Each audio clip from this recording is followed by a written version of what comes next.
Pertama adalah terkait keimigrasian. Catatan pentingnya adalah dengan temuan ketika kita kunjungan ke beberapa daerah termasuk dengan pimpinan, tentu saja kami mendengarai bahwa PNBP naik, tapi apakah kedaulatan negara ikut menguat?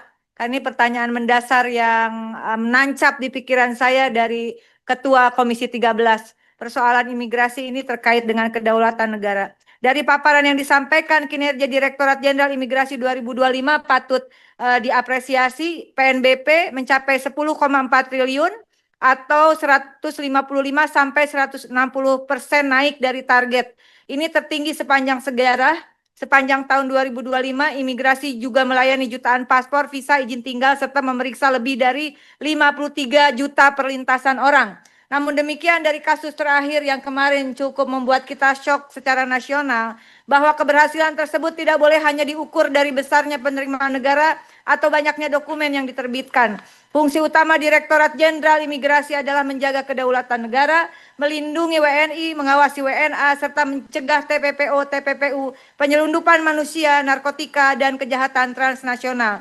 Data yang disampaikan menunjukkan masih terdapat ribuan tindakan administratif keimigrasian, ratusan perkara pidana keimigrasian, serta ribuan korban TPPO yang dipulangkan. Hal ini menunjukkan bahwa tantangan terbesar justru berada pada pengawasan pasca penerbitan dokumen, bukan semata pelayanan administrasi. Persoalan mendasarnya berdasarkan kajian konstitusional yang kami lakukan cukup mendalam. Belum terintegrasinya data keimigrasian dalam satu data Indonesia dan satu sistem pemerintahan digital. Data imigrasi belum sepenuhnya terhubung secara real time dengan Kemendagri atau Adminduk, Bappenas, Kementerian Ketenagakerjaan, BPJS Kesehatan dan Ketenagakerjaan, Kementerian Keuangan khususnya DJP dan Bea Cukai, ATR BPN, BKPM, PPATK, Polri, BIN, dan BSSN, serta pemerintah daerah hingga Kementerian Haji dan Umroh. Akibatnya negara belum memiliki satu ekosistem pengawasan yang mampu mendeteksi penyalahgunaan visa, ITAS, KITAS, perusahaan cangkang, investasi fiktif, TKA ilegal maupun penguatan aset oleh WNA secara dini.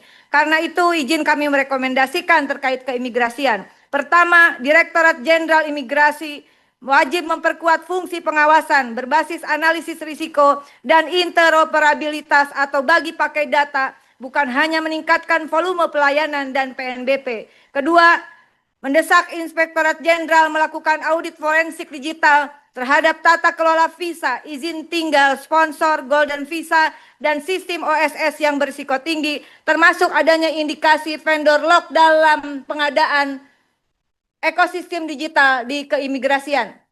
Ketiga adalah Pusat Data dan Teknologi Informasi segera membangun integrasi penuh dengan satu data Indonesia dan sistem pemerintahan digital, karenanya diperlukan komunikasi bersama kementerian lain. Keempat, Kementerian Imigrasi dan Pemasyarakatan mohon segera mengajukan rancangan peraturan pemerintah tentang sistem tata kelola keimigrasian nasional terintegrasi sebagai dasar hukum integrasi data, koordinasi lintas kementerian lembaga, penguatan pengawasan WNA, pelindungan WNI, dan pencegahan korupsi, serta kejahatan lintas negara. Bapak Ibu yang kami hormati, keberhasilan imigrasi tidak boleh hanya diukur dari berapa triliun rupiah PNBP yang diperoleh, tetapi dari seberapa kuat negara mengetahui, mengawasi, dan mengendalikan siapa yang masuk, tinggal, bekerja, berusaha, dan keluar dari wilayah Indonesia demi menjaga kedaulatan negara kesatuan Republik Indonesia.